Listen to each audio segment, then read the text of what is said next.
بسم اللہ الرحمن الرحیم انا انزلناه في ليلة القدر وما ادراك ما ليلة القدر ليلة القدر خير من 1000 شهر تنزل الملائكة والروح فيها بإذن ربهم من كل أمر سلام هي حتى مطلع الفجر صدق الله العظيم. لو أنزلنا هذا القرآن على جبل لرأيته خاشعا متصدعا من خشية الله. آمنت بالله صدق الله العظيم وصدق رسوله النبي الأمين المختار الكريم ونحن على ذلك لمن الشاهدين والشاكرين والحمد لله رب العالمين. إن الله وملائكته يصلون على النبي يا أيها الذين آمنوا صلوا عليه وسلموا تسليما.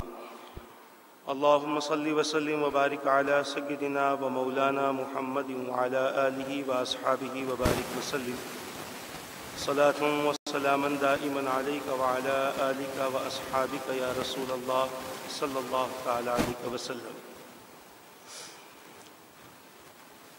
عزیزان ملت اسلامیہ، درس تفسیر قرآن مجید کے حوالے سے اور درس حدیث اور درس فقہ کے حوالے سے ہم اور آپ یہاں پر جمع ہوئے ہیں. آج الحمدللہ قرآن کریم کے نزول کے حوالے سے گفتگو کی چھٹی نشست ہے، جس میں اللہ تبارک و تعالیٰ نے جو مقدس کلام اپنے رسول پر اپنے بندوں کی ہدایت کے لیے نازل کیا ہے، اس کے حوالے سے گفتگو کا آغاز کیا گیا تھا. اور میں نے یہ بات پہلے ہی رکھ دی تھی کہ جب تک قرآن کے فوائد، قرآن کے فضائل، قرآن کے حوالے سے جب تک ہمیں معلومات نہ ہو، اس وقت تک ہمیں نزول قرآن کا مقصد بھی سمجھ میں نہیں آئے گا، اور آگے جو باتیں قرآن کریم کے ذریعے اللہ تبارک و تعالیٰ نے بندوں تک پہنچائی ہیں، اس کے حوالے سے کی تھی کہ قرآن کو قرآن کیوں کہتے ہیں، اس کے معنی کیا ہیں، اس کی وجہ تسمیہ کیا ہے. اور آج ہم اسی حوالے سے دوسری گفتگو کریں گے کہ نزول قرآن کا مقصد کیا ہے اور قرآن کریم کس طرح سے نازل ہوا. نزول قرآن کے مقصد کے حوالے سے قرآن کریم کی وہ آیت مبارکہ جس میں اللہ تبارک و تعالیٰ نے بڑی ہی آسانی سے اپنے بندوں پر اس بات کو ظاہر فرما دیا. شہر رمضان الذی انزل فیہ القرآن ھدی للناس. رمضان کا وہ مقدس مہینہ جس میں قرآن نازل کیا گیا لوگوں کی ہدایت کے لیے. گویا اس سے سمجھ میں آتا ہے کہ اللہ تبارک و تعالیٰ نے قرآن کو اور مکمل کلام کو تمام بندوں کی ہدایت کے لیے نازل فرمایا ہے، رہنمائی کے لیے نازل کیا ہے، راستہ دکھانے کے لیے نازل کیا ہے. اب اگر بندہ مومن قرآن کریم کا راستہ چھوڑ کر،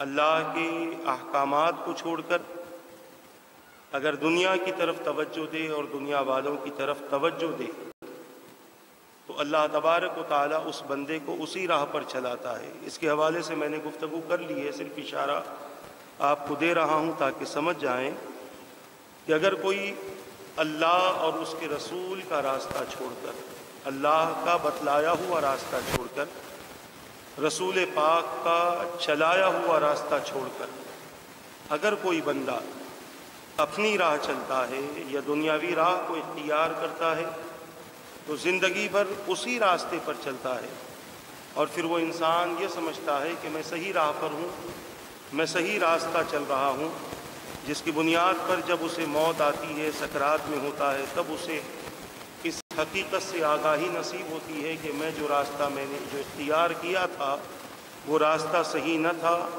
بلکہ وہ راستہ غلط تھا، اور جس راستے پر میں چل رہا تھا اس راستے میں سوائے تباہی اور بربادی کے کچھ اور اسے نظر نہیں آئے گا۔ مگر وہ بندہ جو قرآن کریم کا دکھایا ہوا راستہ چلے، رسول پاک صلی اللہ تعالی علیہ وسلم کا کہ فرمایا ہوا راستہ چلے، تو ایسا بندہ دنیا میں بھی سرخرو ہوگا، اس کی موت بھی اچھی ہوگی، قبر کی منزلیں بھی اس کے لیے آسان کر دی جائیں گی، اور قیامت میں اللہ تبارک و تعالیٰ کے یہاں وہ عزت والوں میں اٹھایا جائے گا، کامیاب لوگوں میں اس کا حشر ہوگا، کامران لوگوں میں اس کا حشر ہوگا۔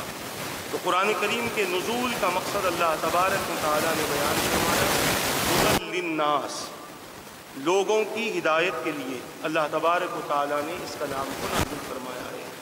اب یہاں پر رب قدیر نے صرف ایمان والوں کی ہدایت نہیں فرمائی ہے، صرف ایمان والے ہی قرآن سے ہدایت حاصل نہیں کرتے، بلکہ دنیا میں جتنے بھی انسان بستے ہیں اگر وہ قرآن کریم سے ہدایت پانا چاہتے ہیں تو وہ قرآن ان کے لیے ہدایت کے راستے ہموار کرتا ہے۔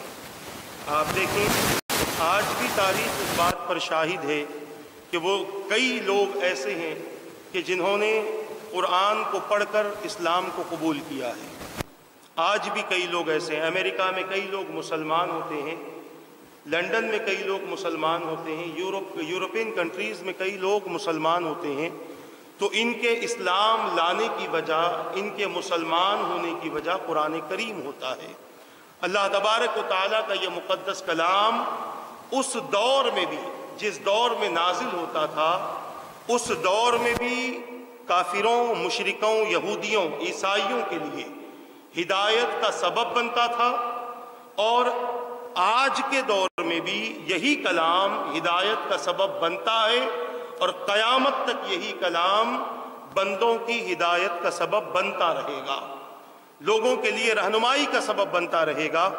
مگر شرط یہی ہے کہ ایک بندہ قرآن مقدس کو ہدایت کے طور پر تلاوت کرے، ہدایت کی خاطر تلاوت کرے، ہدایت کے لیے، رہنمائی کے لیے تلاوت کرے، تو اللہ تبارک و تعالی اس بندے کو، اس بندے کے لیے اس قرآن مقدس کو ہادی و رہنما بنا دے گا، اس بندے کے لیے راستے ہموار کر دے گا، اس کی زندگی کے لیے آسانیاں پیدا کر دے گا، اور قیامت کے لیے عزت پانے کے اسباب تیار کر دے گا۔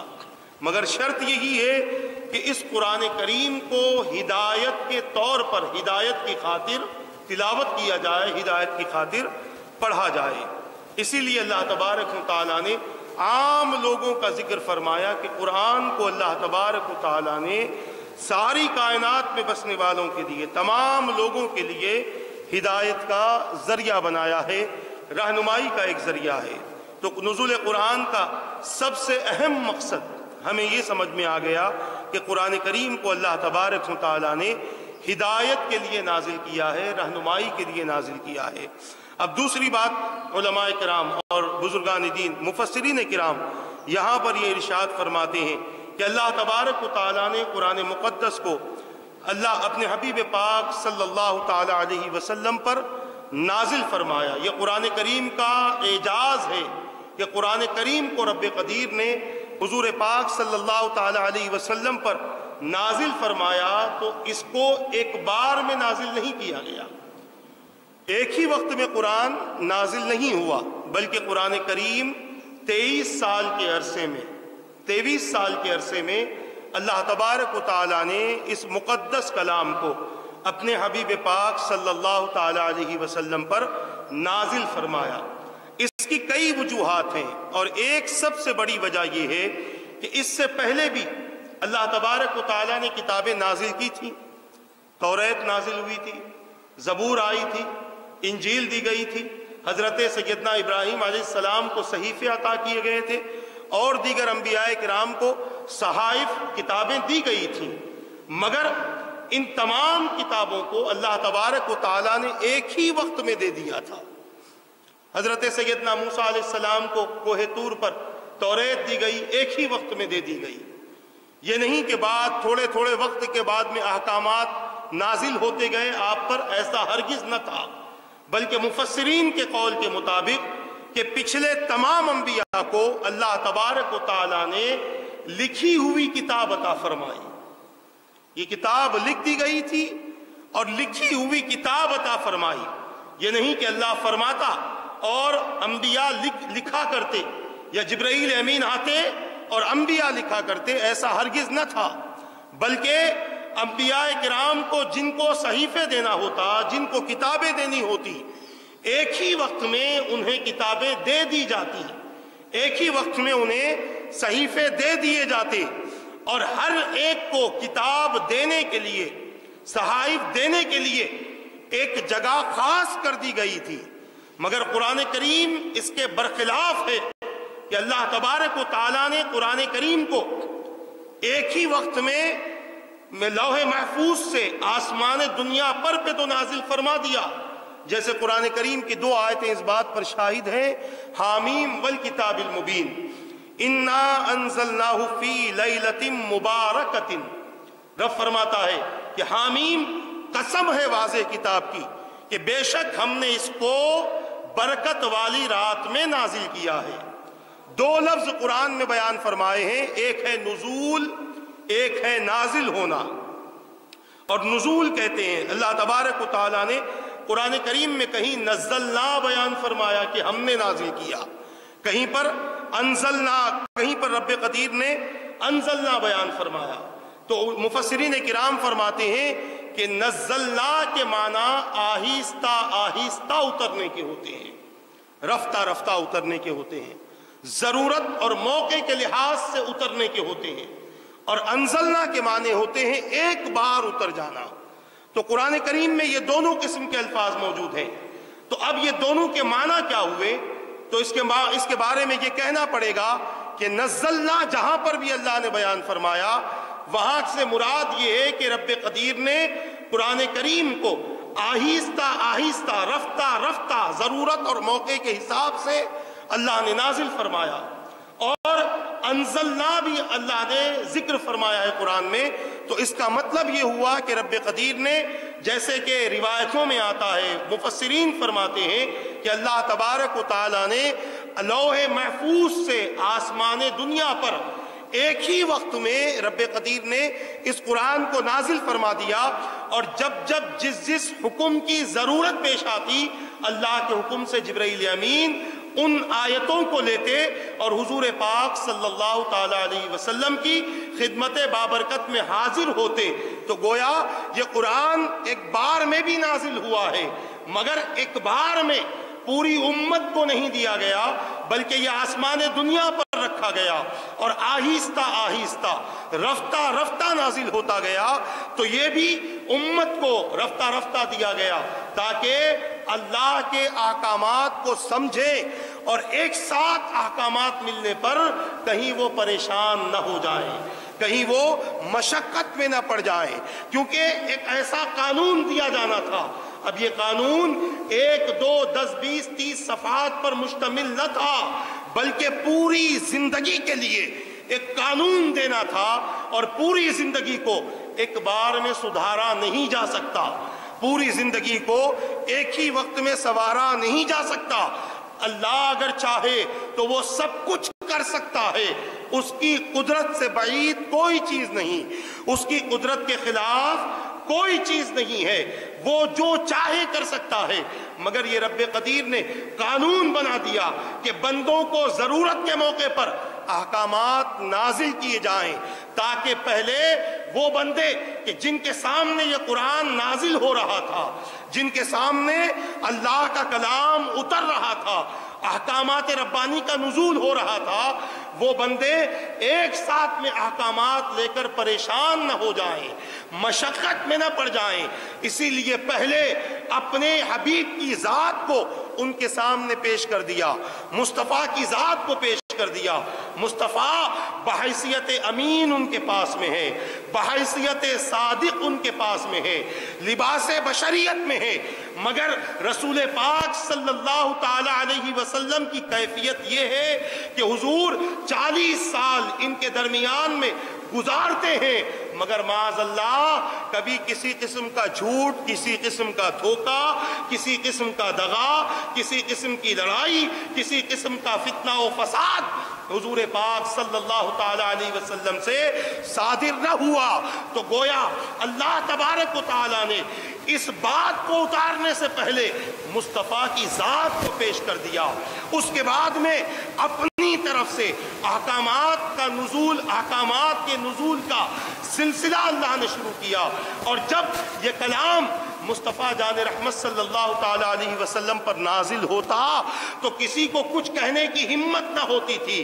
کچھ لوگ تھے، کچھ اشرار تھے، کچھ شیاطین تھے کہ جب قرآن کریم نازل ہوتا اور رسول پاک صلی اللہ علیہ وسلم اپنی امت کے سامنے اس کو پیش فرماتے تو کچھ لوگ کہتے معاذ اللہ یہ جادو ہے، کچھ لوگ کہتے یہ جادو ہے، کچھ لوگ کہتے معاذ اللہ یہ مجنون ہو چکا ہے، کچھ لوگ کہتے معاذ اللہ یہ جھوٹ بولتے ہیں۔ عزیزان ملت اسلامیہ، اور یہ صرف کسی اور بات پر نہ تھا بلکہ ہٹ درمی کی بنیاد پر تھا، ان کی ہٹ دھرمی تھی۔ وہ لوگ اس قرآن کو ماننے سے انکار اس لیے کرتے تھے کہ اگر اللہ کے اس آخری کلام کو مان لیں گے تو اس پر عمل کرنا پڑے گا، اس کے موافق زندگی گزارنی پڑے گی، اس کے احکامات کو سمجھ کر اس کو مان کر زندگی گزارنی پڑے گی۔ اسی لیے کسی نے کہہ دیا شاعر ہے، حضور پاک صلی اللہ علیہ وسلم جب کلام مبارک پیش فرماتے تو کسی نے کہہ دیا شاعر ہے۔ عزیزان ملت اسلامیہ، جب اللہ کے رسول پر یہ تہمت باندھی گئی تو اس دور میں بڑے بڑے شعراء موجود تھے، ایک سے ایک ادیب موجود تھا، بڑے سے بڑا شاعر موجود تھا، اور کیفیت یہ تھی کہ جب وہ لوگ شاعری کرتے تھے اور جب وہ لوگ اپنے کلام کو سب سے اچھا سمجھتے تو کعبے پر لٹکا دیتے تھے، کعبے کی دیوار پر چپکا دیتے تھے اور چیلنج کرتے تھے کہ اس سے اچھا کلام پیش کر کے بتلا دو، چیلنج کرتے تھے کہ اس سے اچھا کلام پیش کر کے بتلاؤ، اس سے اچھی شاعری کر کے بتلاؤ۔ تو اللہ تبارک و تعالیٰ نے اپنے حبیب پاک صلی اللہ تعالیٰ علیہ وسلم کو جب سورہ کوثر عطا فرمائی، اِنَّا أَعْطَيْنَاكَ الْكَوْثَرَ فَصَلِّ لِرَبِّكَ وَانْحَرْ إِنَّ شَانِئَكَ هُوَ الْأَبْتَرُ، جب اس آیت کو، جب اس سورت کو اللہ نے پیش کیا اپنے حبیب پر اور حکم ہوا اسے کعبے کی دیوار پر لگا دو اور دنیا والوں کو چیلنج کرو اور بتا دو کہ کوئی اس سے اچھی شاعری کر کے بتا دے، کوئی اس سے اچھا کلام پیش کر کے بتلا دے۔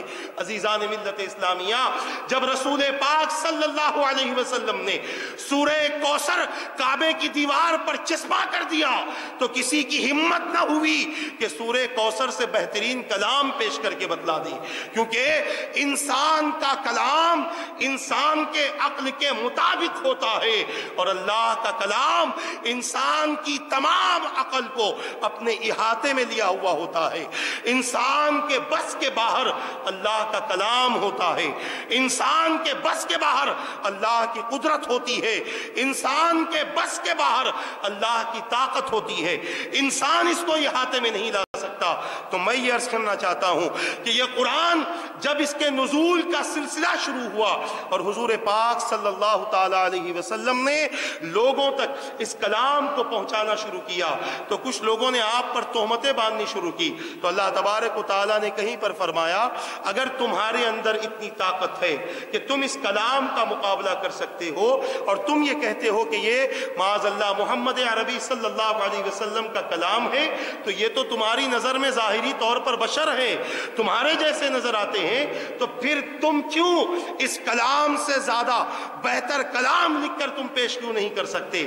اللہ تبارک و تعالیٰ نے انہیں چیلنج فرمایا کہ اگر تمہارے اندر اتنی طاقت ہے قُلْ فَأْتُوا بِسُورَةٍ مِّن مِّثْلِهِ، رب قدیر نے فرمایا کہ اگر اتنی طاقت ہے تو ایک سورت اس جیسی لا کر بتا دو جو ہم نے تمہارے سامنے پیش کی ہے، ایک سورہ تم اپنے طور پر پیش کر کے بتلا دو، اور اگر یہ نہیں کر سکتے تو کم سے کم 10 آیتیں اس جیسی لا کر بتا دو، اور اگر یہ بھی نہیں کر سکتے تو کم سے کم ایک آیت اس جیسی بتا دو۔ یہ قرآن کریم کا چیلنج رہا کہ کم سے کم ایک آیت ہی صحیح تم اس جیسی لا کر ہمارے سامنے پیش کر دو۔ عزیزان ملت اسلامیہ، تاریخ اس بات پر شاہد ہے کہ لوگ چیلنج کرتے گئے، لوگ اپنی بات کو منوانے اور قرآن کریم کو نیچا ثابت کرنے کی کوشش کرتے رہے، اور کیفیت یہ تھی کہ جب حضور پاک صلی اللہ تعالی علیہ وسلم اللہ کے مقدس کلام کی آیتوں کی تلاوت کرتے، جن کے سامنے حضور آیات مبارکہ کو رکھتے تھے، ان میں سے اکثر داخل اسلام ہو جاتے۔ یہ کلام کا معجزہ تھا، اللہ کے قرآن کا، اللہ کے کلام کا معجزہ ہے، اور آج بھی یہ معجزہ موجود ہے۔ سننے والے کا دل چاہیے، قبول کرنے والے کان چاہیے، اور قبول کرنے والا دل چاہیے۔ آج بھی اس کلام کا معجزہ ہے کہ اگر کوئی سچے دل سے قرآن سن لے تو بے ساختہ سمجھے یا نہ سمجھے اس کی آنکھوں سے آنسو نکل جائیں گے۔ سمجھ میں آئے یا نہ سمجھ میں آئے، پڑھنے والا ویسا ہو، سننے والا ویسا ہو، تو یقیناً دونوں کی آنکھوں سے آنسو نکل جائیں گے۔ آج بھی یہ کلام کا معجزہ ہے۔ اس دور میں بھی آنکھوں سے آنسو نکل جایا کرتے تھے۔ خیر وہ دور تو پاکیزہ لوگوں کا دور تھا، حضور پاک صلی اللہ تعالی علیہ وسلم سے تعلق رکھنے والوں کا دور تھا، مگر آج ہماری حالت یہ ہے کہ ہمارا تعلق قرآن سے ایسے ہی ہے جیسے ایک پی ایچ ڈی پڑھنے والے کا تعلق نرسری کی کتاب سے ہوتا ہے۔ پی ایچ ڈی پڑھنے والے کا تعلق، انٹر پڑھنے والے کا تعلق نرسری کی کتابوں سے ہوتا ہے۔ آج ہمارا تعلق قرآن سے ایسے ہی ہے۔ مطلب کیا کہ انٹر کرنے والا، پی ایچ ڈی کرنے والا کبھی نرسری کی کتاب کو نہیں اٹھاتا ہے، کبھی نہیں اٹھاتا، بلکہ وہ کونے میں رکھ دیتا ہے۔ کبھی دل کرا بچپنا یاد آ گیا تو کھولا اور پڑھ لیا۔ ہمارا حساب قرآن کے تعلق سے ایسے ہی ہو چکا ہے۔ ہم نے بھی قرآن کو یہی سمجھ رکھا ہے۔ میں بارہا کہہ رہا ہوں کہ قرآن صرف تلاوت کے لیے نازل نہیں ہوا، قرآن ہدایت کے لیے نازل ہوا ہے۔ یہ ذہن میں بٹھا لیں اپنے اندر، اور ہدایت اس وقت تک مل نہیں سکتی جب تک کہ ہم کلام کو سمجھیں گے نہیں، اور اگر ہم نے اسی طرح سے زندگی گزار لی تو کل بروز قیامت سوائے رسوائی کی ہمیں کسی اور چیز کا سامنا نہ کرنا پڑے گا۔ وجہ یہ ہے کہ قرآن میں ہر وہ چیز موجود ہے جو ہمیں گناہ سے بچائے اور ہمیں نیکیوں کی طرف لے جائے، برائی سے بچائے اور اچھائی کی طرف لے جائے، جہنم سے بچائے اور جنت کی طرف لے جائے۔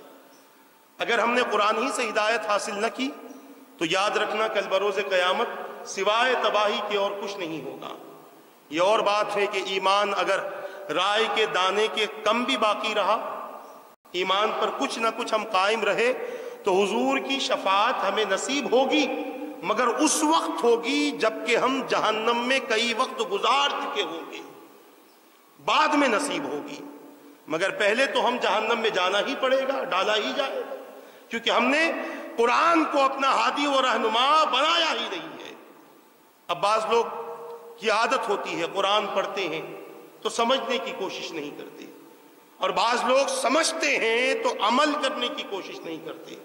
مگر یاد رکھنا کل بروز قیامت کسی کو بھی کسی معاملے سے چھٹکارا حاصل نہیں ہوگا۔ کوئی بندہ اگر یہ کہے مولا میں نے قرآن پڑھا ہی نہ تھا، ہو سکتا ہے نا، بہت سارے لوگ ایسے ہوتے ہیں جو قرآن پڑھتے ہی نہیں۔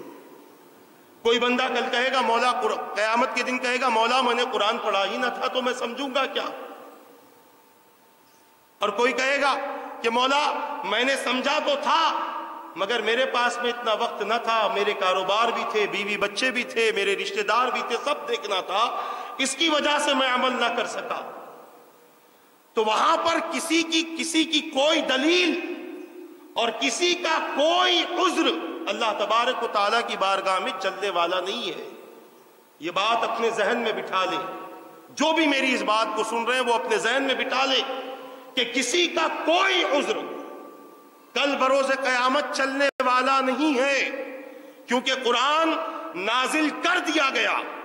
جو کچھ دنیا اور آخرت کے جو کچھ فیصلے ہیں یہ سب کچھ قرآن مجید میں ہے۔ اگر ہم اس کو پڑھ کر، اس کو سمجھ کر، اس پر یقین کر کے اپنے لیے بہتری اور بہتر زندگی بناتے ہیں تو کل بروز قیامت ہمارے لیے فیصلہ اچھا ہوگا۔ اور اگر ہم نے قرآن کریم کو پڑھا اور سمجھا اور سمجھ کر عمل نہ کیا اور اپنی زندگی گزارتے رہے تو یاد رکھنا ہمارے لیے فیصلہ خراب ہو سکتا ہے۔ اب یہ قرآن، جیسے کہ گزشتہ میں نے کہا تھا کہ قرآن سفارشی ہے۔ بندہ اگر اس کو اپنے ساتھ میں رکھے گا، اس کو پڑھتا رہے گا تو قرآن اس کی سفارش کرے گا، اور اگر نہیں پڑھے گا، ساتھ نہیں رکھے گا تو قرآن اس کی سفارش کرے گا مگر اس کی مخالفت میں سفارش کرے گا کہ مولا یہ میری تلاوت نہ کرتا تھا، مجھ پر عمل نہ کرتا تھا، لہٰذا اس بندے کو جہنم میں ڈال دے۔ عزیزان ملت اسلامیہ، یہ قرآن ہمارے لیے ہدایت کے لیے نازل کیا گیا ہے۔ یہ میں بارہا کہہ رہا ہوں، اس کو اپنے ذہن میں محفوظ رکھ لیں۔ اور اس قرآن کا کمال یہ ہے کہ بندہ سمجھ کر پڑھے یا بغیر سمجھے پڑھے، یہ قرآن اپنے پڑھنے والوں کی رہنمائی بھی کرتا ہے اور اپنے پڑھنے والوں کے لیے گناہوں کی معافی کا سبب بنتا ہے۔ ایک اللہ کے برگزیدہ بندے اپنے پوترے کو لے کر ایک غار میں رہا کرتے تھے۔ بزرگوں کی عادت تھی کہ وہ زیادہ تر خلوت نشینی اختیار کرتے تھے اور اپنے گھر والوں میں جس پر اس کی نظر جم جائے اسے لے کر اسے بھی عبادتیں، ریاضتیں اور ایسے طور طریقے سکھایا کرتے تھے۔ تو آپ نے اپنے پوترے کو قرآن پڑھنے کا حکم دیا تھا۔ خود اللہ کی عبادت میں مصروف رہتے تھے اور اپنے پوترے سے کہتے تھے کہ قرآن پڑھا کرو۔ تو پوترا قرآن پڑھتا تھا، کئی دن ہو چکے، وہ قرآن پڑھ کر یاد کرنے کی کوشش کرتا تھا مگر یاد نہ ہوتا تھا۔ ایک بار ضد میں آ کر اس نے قرآن پڑھنا چھوڑ دیا۔ بزرگ نے پوچھا کہ بیٹا کیا بات ہے، تو قرآن کیوں نہیں پڑھتا؟ کہا دادا جان میں اتنا پڑھتا ہوں، اتنا یاد کرتا ہوں، مجھے یاد نہیں ہوتا، سمجھ میں نہیں آتا کیا بات ہے، میں پوری کوشش کرتا ہوں۔ انہوں نے فرمایا بیٹا ٹھیک ہے ٹھیک ہے۔ آپ نے کہا ایک ٹوکری لے جس میں سوراخ ہو اور ندی پہ جا اور تیزی سے پانی بھر کے لا دے۔ وہ لڑکا گیا، نوجوان لڑکا تھا، اسے اپنی جوانی پر ناز تھا، اس نے سوچا کہ ٹوکری سوراخ والی لے لیں گے، پانی بھر لیں گے اور پانی بھر کے لا لیں گے اور لا کر پیش کر دیں گے، کیونکہ تیزی بہت زیادہ تھی۔ لہٰذا وہ گیا، اس نے پانی بھرا، پانی بھر کے جب واپس ہوا آدھا راستہ بھی نہ پہنچا تھا کہ پانی ختم ہو گیا، پانی گر گیا۔ کون سوراخ میں سے گرنے والے پانی کو روک سکتا ہے؟ لہٰذا وہ آیا، دادا نے پوچھا بیٹا کیا ہوا؟ تو کہا دادا جان پانی بھر کر لایا، گر گیا۔ کہا پھر جا، پھر گیا، کہا فرمایا ذرا اور تیزی سے آنا۔ لہٰذا اس نے پانی بھرا اور تیزی سے آیا، آدھے راستے سے زیادہ پار کیا، پھر پانی ختم ہو گیا، پھر دادا کے پاس پہنچا، پوچھا کیا ہوا؟ کہا پانی لایا تھا، تھوڑا اور راستہ آگے بڑھ سکا، پانی ختم ہو گیا۔ کہا پھر جا اور تیزی سے آ۔ وہ پھر گیا، پھر جا کر اس نے ٹوکری میں پانی بھرا اور تیزی سے آیا تو پہاڑ کے قریب آتے آتے پانی پھر بہہ گیا۔ پھر دادا کے پاس آیا، پوچھا بیٹا کیا ہوا؟ کہا دادا جان اب اگر آپ بھیجیں گے تو میں نہیں جاؤں گا، کیونکہ آپ نے ایسی چیز میں پانی لانے کے لیے کہا ہے جس میں سے پانی گرنا ہی گرنا ہے، پھر آپ مجھے کوئی دوسرا برتن دے دیں۔ فرمایا بیٹا دوسرا برتن میں اس لیے نہیں دیتا کہ تو پہلے ٹوکری کو دیکھ کہ ٹوکری کی کیفیت کیا ہے، اس نوجوان نے جب ٹوکری کو دیکھا تو ٹوکری چمک رہی تھی، پانی جس میں لایا گیا تھا وہ ٹوکری چمک رہی تھی۔ پوچھا بیٹا جب تو لے گیا تھا اس ٹوکری کا حال کیا تھا؟ اس نے کہا دادا جان ٹوکری بالکل میلی تھی، ٹوکری بالکل میلی تھی۔ تو فرمایا 3 مرتبہ تو نے پانی بھرا تو یہ ٹوکری چمک گئی، حالانکہ پانی اس میں نہیں آیا۔ اے بیٹے سن، اب نصیحت دیتے ہیں، بیٹا سن، قرآن تیرے سینے میں محفوظ ہو یا نہ ہو، تو اس کی تلاوت کرتا رہے، تیرا سینہ چمکتا جائے گا۔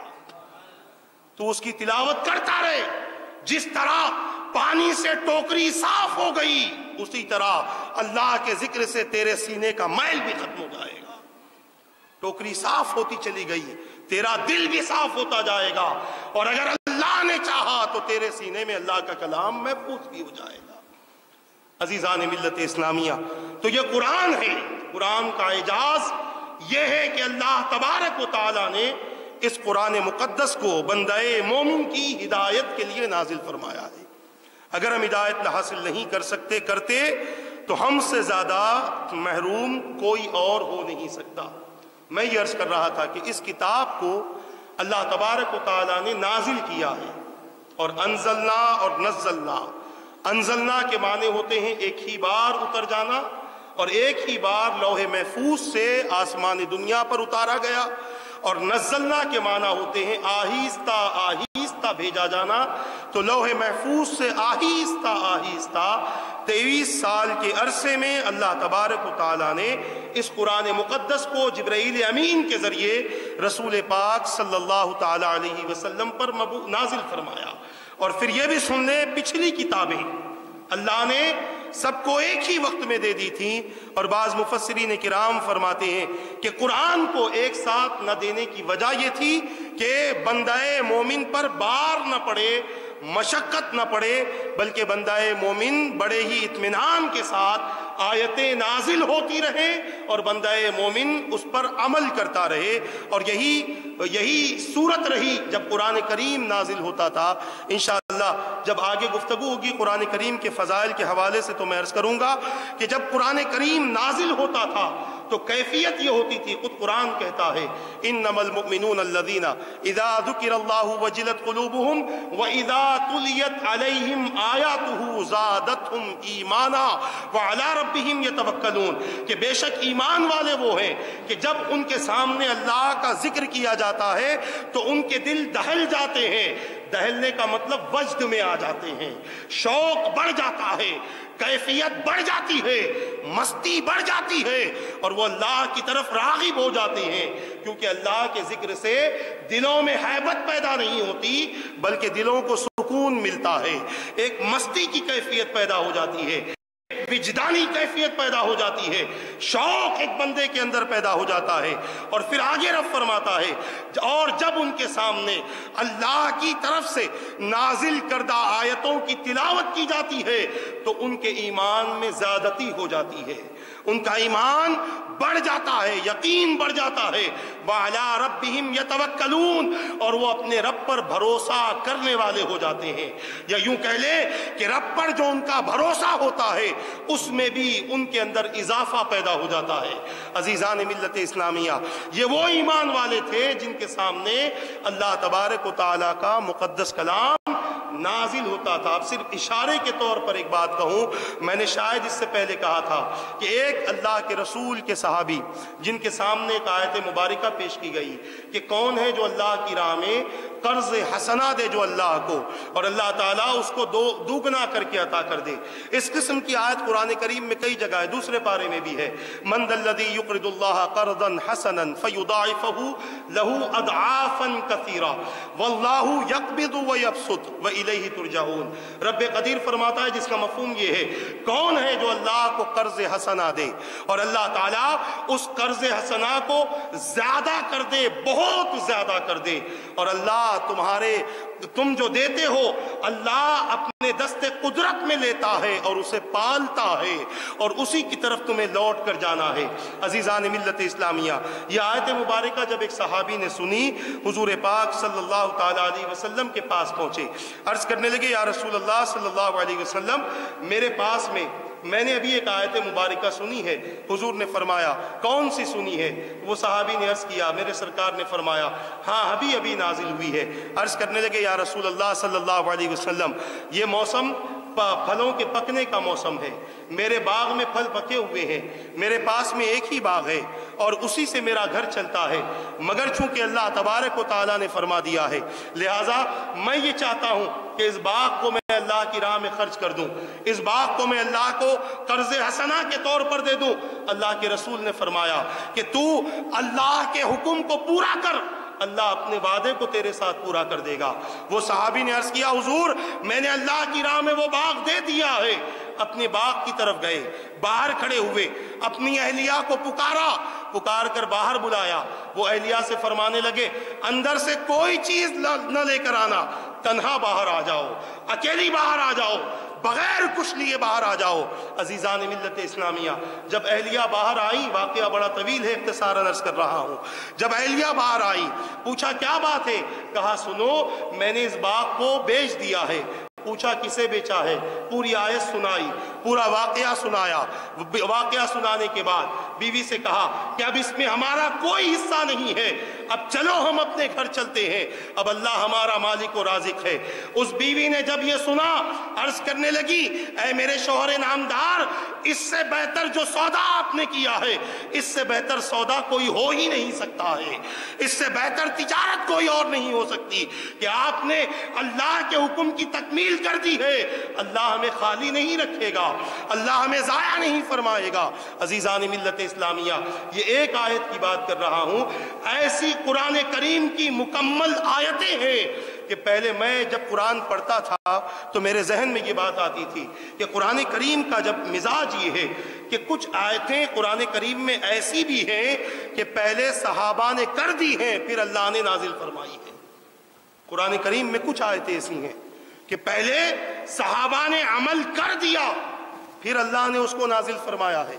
میں اکثر اس بارے میں مولا علی کا واقعہ اور دیگر صحابہ کا واقعہ عرض کرتا ہوں کہ 4 دینار آپ کے پاس میں تھے، مولا علی کے پاس میں، آپ نے اللہ کی راہ میں، ایک صحابی کے بارے میں بیان کیا گیا کہ 10,000 دینار تھے یا 40,000 دینار تھے، انہوں نے خرچ کیا، اور خرچ کرنے کی جو کیفیت تھی، رات کے حصے میں کچھ خرچ کیا اللہ کی راہ میں کیا، دن میں اللہ کی راہ میں دیا، لوگوں سے چھپا کر اللہ کی راہ میں خرچ کیا، لوگوں کو دکھا کر اللہ کی راہ میں خرچ کیا۔ ابھی قرآن کی آیت نازل نہ ہوئی تھی۔ خرچ کرنے کے بعد جب حضور کی خدمت میں پہنچے، حضور نے حضرت علی سے اور دوسرے صحابی سے بھی دریافت کیا کہ کل تمہارے پاس میں کچھ پیسہ تھا، تم نے کس طریقے سے خرچ کیا؟ انہوں نے کہا حضور رات میں خرچ کیا، دن میں خرچ کیا، لوگوں کو دکھا کر خرچ کیا، لوگوں سے چھپا کر خرچ کیا۔ میرے آقا نے فرمایا تمہارا یہ عمل اللہ کو اتنا پسند آیا ہے کہ اللہ تبارک و تعالیٰ نے تمہارے خرچ کرنے کی صورت قرآن میں نازل فرما دی ہے۔ الذین ينفقون اموالهم باللیل والنہار سرا وعلانیۃ فلہم اجرهم عند ربهم ولا خوف علیہم ولا هم یحزنون، کہ وہ لوگ جو اپنی دولت کو خرچ کرتے ہیں رات کے حصے میں، دن کے حصے میں، لوگوں سے چھپا کر، لوگوں کو ظاہر کر کے، ان کے لیے اللہ کے پاس میں بہت بڑا اجر ہے، اور یہ وہ لوگ ہیں انہیں نہ کوئی خوف ہوگا نہ وہ غمگین ہوں گے۔ پتہ کیا چلا؟ پتہ یہ چلا کہ صحابہ نے عمل پہلے کر دیا، آیت بعد میں نازل ہوئی۔ حضرت عمر فاروق رضی اللہ تعالیٰ عنہ کا واقعہ ہے، ایک منافق کی گردن آپ نے اڑا دی، مدینے میں مشہور ہو گیا کہ عمر نے مسلمان کو قتل کر دیا۔ حضور کے پاس معاملہ گیا، حضور نے کہا، حضور نے فرمایا اے عمر تم نے مومن کو قتل کیا ہے۔ تو آپ نے عرض کیا یا رسول اللہ وہ مومن ہو ہی نہیں سکتا جو آپ کے فیصلے کو نہ مانے۔ ادھر حضرت عمر کی زبان سے نکلا تھا اور ادھر جبرائیل امین وہی آیت لے کر نازل ہو گئے، ادھر جبرائیل امین وہی آیت لے کر نازل ہو گئے۔ میں یہ عرض کرنا چاہتا ہوں کچھ آیتیں ایسی تھی، اور اس کا ہرگز مطلب یہ نہیں کہ صحابہ نے کیا اور اللہ نے نازل کیا، بلکہ اللہ تبارک و تعالیٰ نے صحابہ کے عمل کی تائید فرمائی ہے، صحابہ کے عمل کی تائید فرمائی ہے۔ اور اگر قرآن کریم کو غور سے پڑھیں گے تو ہمیں یہ محسوس ہوگا کہ قرآن میں وہ سب کچھ ہے جو مصطفیٰ نے کیا ہے، یا وہ سب کچھ ہے جس کا حکم اللہ تبارک و تعالیٰ نے حضور پاک صلی اللہ تعالیٰ علیہ وسلم کے ذریعے امت تک پہنچایا ہے، اپنے بندوں تک پہنچایا ہے۔ عزیزان ملت اسلامیہ، تو یہ اللہ تبارک و تعالیٰ کا مقدس کلام ہے جو نازل ہونے میں تمام کتابوں سے الگ ہے۔ تمام کتابیں ایک وقت میں دے دی گئی، اور یہ قرآن ایک وقت میں نہ دیا گیا بلکہ 23 سال کے عرصے میں اللہ تبارک و تعالیٰ نے نازل فرمایا۔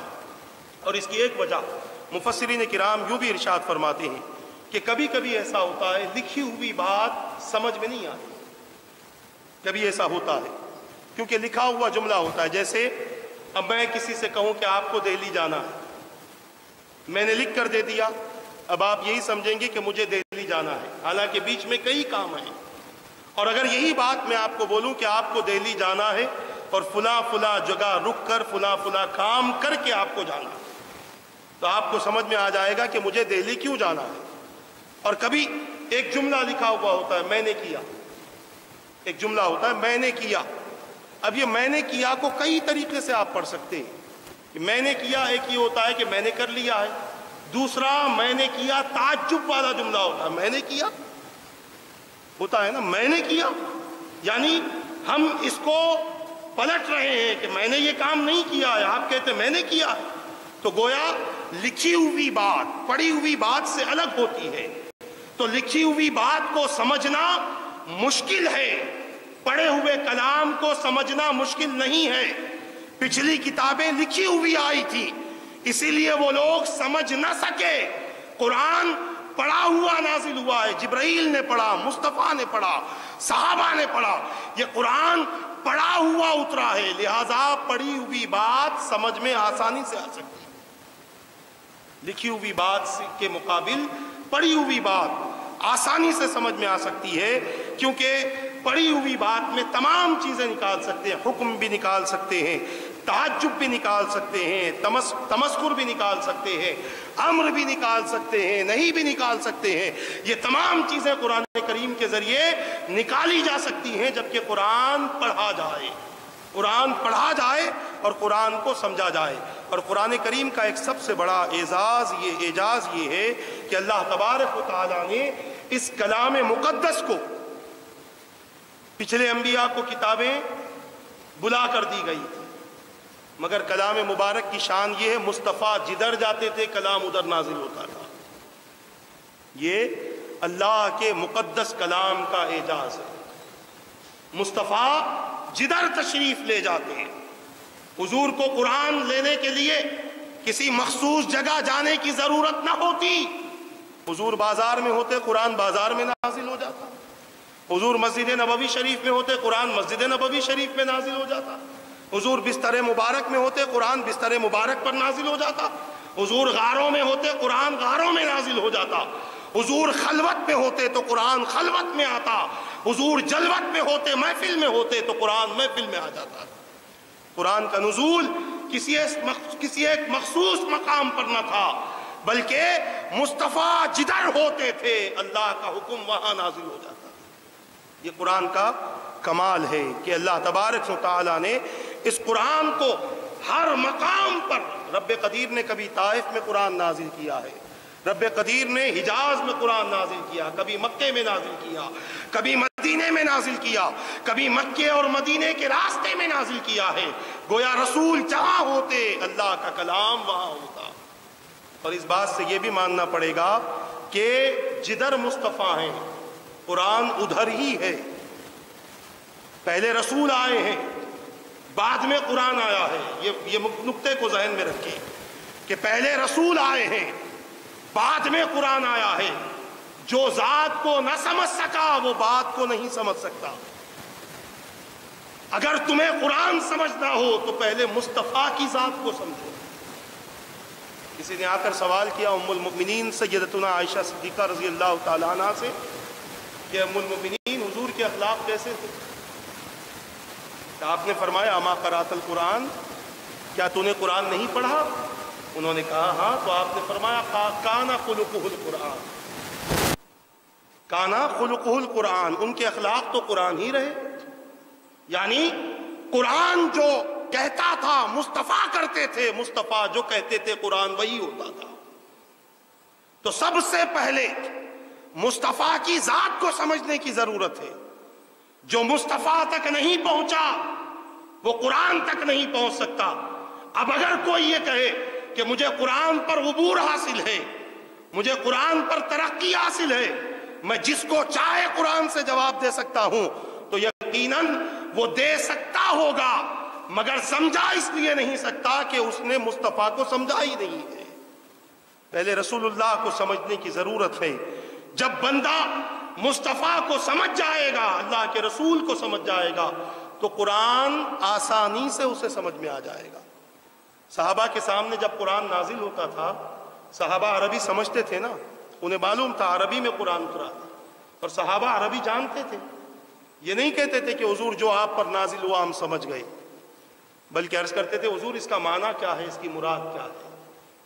عزیزان ملت اسلامیہ، کم سے کم صحابہ کی زندگی سے تعلیم لو کہ بات کو سمجھنا ہو تو ذات کو سمجھنا ضروری ہے، اور بات ذات ہی سے سمجھ میں آتی ہے. جس کا تعلق مصطفیٰ سے جتنا زیادہ ہوگا، اور یہ سمجھ لو کہ ظاہری طور پر میرے آقا موجود نہیں ہیں، مگر قیامت تک کوئی ایسا نہیں ہے جو مصطفیٰ کی رحمت سے خالی ہو. کوئی ایسا نہیں ہے جو مصطفیٰ کے کرم سے خالی ہو. کوئی ایسا نہیں ہے جو حضور کے فیض سے خالی ہو. یہ اور بات ہے کسی کو کم ملتا ہے، کسی کو زیادہ ملتا ہے.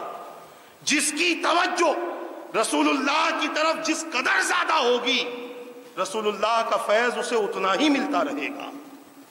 آج بھی یہ فیض جاری ہے اور قیامت تک یہ فیض جاری رہے گا. قیامت تک کہ یہ فیض جاری رہے گا. ضرورت اس امر کی ہے کہ ہم سب سے پہلے قرآن کے ساتھ ساتھ حضور پاک صلی اللہ تعالی علیہ وسلم کی شخصیت کو سمجھنے کی کوشش کریں، آپ کی ذات کو سمجھنے کی کوشش کریں. اور جب ذات کا عرفان اور جب ذات کا علم ہم تک پہنچے گا تو ہم یہی کہیں گے لا يمكن الثناء كما كان حقه بعدس خدا بزرگ تو ہی قصہ مختصر، کہ یا رسول اللہ آپ کی شخصیت اور آپ کی ذات کے بارے میں ہم کیا کہیں. ہم صرف اتنا کہہ سکتے ہیں کہ اگر اللہ کے بعد کوئی بلند و بالا ذات ہے تو مصطفیٰ وہ آپ کی ذات ہے. عزیزان ملت اسلامیہ، تو یہ قرآن ہے. قرآن جہاں رسول رہے وہاں قرآن کریم نازل ہوا. اور اسی طریقے سے قرآن کریم کے جب نزول کا سلسلہ شروع ہوا تو صحابہ کرام علیہم رضوان نے اس کو قبول کرنا شروع کیا. نہ صرف قبول کیا بلکہ اس کے ساتھ ساتھ وہ اپنی زندگی، مکمل زندگی قرآن کریم کے احکامات اور قرآن کریم کے اللہ کے احکامات اور رسول پاک صلی اللہ تعالیٰ علیہ وسلم کی اطاعت کے حوالے سے وہ گزارا کرتے تھے، جس کی وجہ سے آج تک ان کی زندگی اور ان کی شخصیتیں ہمارے لیے نمونہ ہیں، ہمارے لیے آئیڈیل ہیں، جن کو دیکھ کر زندگی گزارنا اپنی زندگی کو سنوارنا اور اپنی زندگی کو نجات کی طرف لے جانے کے برابر ہے. آج اس حوالے سے گفتگو ہوئی کہ نزول قرآن کا مقصد کیا ہے اور قرآن کریم کس طرح سے اور کہاں پر نازل ہوا، اس حوالے سے آج گفتگو کی گئی. اور انشاءاللہ تبارک و تعالی آئندہ اتوار، چونکہ عید کا دوسرا دن ہے، انشاءاللہ آئندہ اتوار پروگرام کو ملتوی رکھا گیا ہے. اس کے بعد والے اتوار انشاءاللہ پروگرام ہوگا جس میں ہم تیسری گفتگو کریں گے قرآن کے حوالے سے کہ قرآن کریم کو کس طرح سے ترتیب دیا گیا اور قرآن کریم کو کس طرح سے جمع کیا گیا. انشاءاللہ اس حوالے سے آئندہ اتوار گفتگو ہوگی. اللہ تعالی ہم سب کو عمل کی توفیق عطا فرمائے. درس قرآن کا سلسلہ، درس تفسیر قرآن کا سلسلہ مکمل ہوا. درس حدیث گزشتہ میں نے ایک حدیث پاک پیش کی تھی آپ حضرات کے سامنے، اور یہ حدیث ایمان کی حلاوت، ایمان کی لذت پانے کے حوالے سے ہے. میں اس حدیث پاک کو پھر سے پڑھ دیتا ہوں، پھر سے ترجمہ کر دیتا ہوں، اور اس حدیث پاک کو آپ اپنے ذہن میں بٹھا دیں. بڑی پیاری حدیث رسول پاک صلی اللہ تعالی علیہ وسلم نے بیان فرمائی. عن انس رضی اللہ تعالی عنہ عن النبی صلی اللہ علیہ وسلم قال ثلاث من كن فيه وجد حلاوة الإيمان أن يكون الله ورسوله أحب إليه مما سواهما وأن يحب المرء لا يحبه إلا لله وأن يكره أن يعود في الكفر كما يكره أن يقذف في النار وفي روایت حلاوة الإسلام متفق علیہ. یعنی اس حدیث پاک کو امام بخاری اور امام مسلم دونوں نے اپنی کتابوں میں نقل فرمایا. حدیث پاک کا ترجمہ سماعت فرما دے. حضرت انس رضی اللہ تعالیٰ عنہ سے روایت ہے، حضور پاک صلی اللہ تعالیٰ علیہ وسلم نے ارشاد فرمایا، جس شخص میں 3 خصلتیں ہوں وہ ایمان کی مٹھاس کو ضرور پائے گا. وہ 3 خصلتیں یہ ہیں. نمبر 1، اللہ تعالیٰ اور اس کا رسول اسے باقی تمام چیزوں سے زیادہ محبوب ہو. دوسری بات، جس شخص سے بھی اسے محبت ہو وہ محض اللہ تعالیٰ کی وجہ سے ہو. تیسری بات، کفر سے نجات پانے کے بعد دوبارہ حالت کفر میں لوٹنے کو وہ اس طرح ناپسند کرتا ہو جیسے آگ میں پھینکے جانے کو ناپسند کرتا ہو. انشاءاللہ میں نے گزشتہ مختصر سی گفتگو کی تھی. اس میں سے پہلی بات کہ اللہ اور اس کا رسول اسے سب سے زیادہ محبوب ہے. میں نے قرآن کریم کی ایک آیت بھی پیش کی تھی، 10ویں پارے کے 9ویں رکوع کی آخری آیت ہے. صرف اشارہ دے دوں گا، قل ان کان آباؤکم و ابناؤکم و اخوانکم و ازواجکم. اور یہ پوری آیت ہے جس میں اللہ تبارک و تعالیٰ نے ہماری محبتوں کا ذکر فرمایا کہ ابھی آپ فرما دیں تمہارے باپ دادا، آبا و اجداد ہوتے ہیں نا. بعض لوگ اپنے باپ دادا سے بہت محبت کرتے ہیں، ان پر فخر کرتے ہیں کہ ہم فلاں کی اولاد ہیں، ہمارے دادا فلاں ہیں. جیسے فارسی میں ایک مقولہ مشہور ہے، فدرم سلطان بود، میرا باپ بادشاہ تھا. بعض لوگوں کو یہ خواہش ہوتی ہے کہ میرا باپ پیسے والا تھا، دولت مند تھا، یہ تھا وہ تھا. تو باپ دادا سے محبت اور بیٹوں سے محبت، بھائیوں سے محبت، بیویوں سے محبت اور عیش و عشرت کے سامان سے محبت اور اس مال سے محبت جس کو ہم جمع کرتے ہیں، اس تجارت سے محبت جس کے نفع نقصان کا خوف ہمیں رہتا ہے، اور وہ مکان جس میں ہم رہنے کو پسند کرتے ہیں. اللہ نے فرمایا احب الیکم من اللہ ورسول، کہ اگر تمہیں اللہ اور اس کے رسول کی سے زیادہ محبوب ہوں فتربصوا، تو تم انتظار کرو حتی یاتی اللہ بامری، یہاں تک کہ اس معاملے میں اللہ تمہیں اپنا فیصلہ سنا دے. تو پتہ یہ چل رہا ہے کہ ایمان کی محبت، ایمان کی حلاوت بندہ اسی وقت پا سکتا ہے جب ان لوگوں کی محبتوں پر اللہ اور اس کے رسول کی محبت غالب آ جائے. یعنی قرآن کریم نے ماں باپ سے محبت نہ کرنے کا حکم نہیں دیا، اولاد سے محبت نہ کرنے کا حکم نہیں دیا، بیوی بچوں سے بھی محبت کرنے کا حکم ہے، اپنے رشتہ داروں سے بھی محبت کرنے کا حکم ہے، دوستوں کے ساتھ میں بھی رہنے کا حکم ہے، شادی بیاہ کرنے کا بھی حکم ہے، مکان، زمین، تجارت، جائیداد، یہ سب کا حکم قرآن مقدس ہی میں ہے. یہ سب کچھ کرو مگر اللہ اور اس کے رسول کی محبت پر اس کو غالب نہ کرو، کیونکہ اللہ اور اس کے رسول کی محبت پر اس کو غالب کر لیا تو تمہاری زندگی گزرتی تو رہے گی مگر اس زندگی کا کوئی حاصل نہ رہے گا.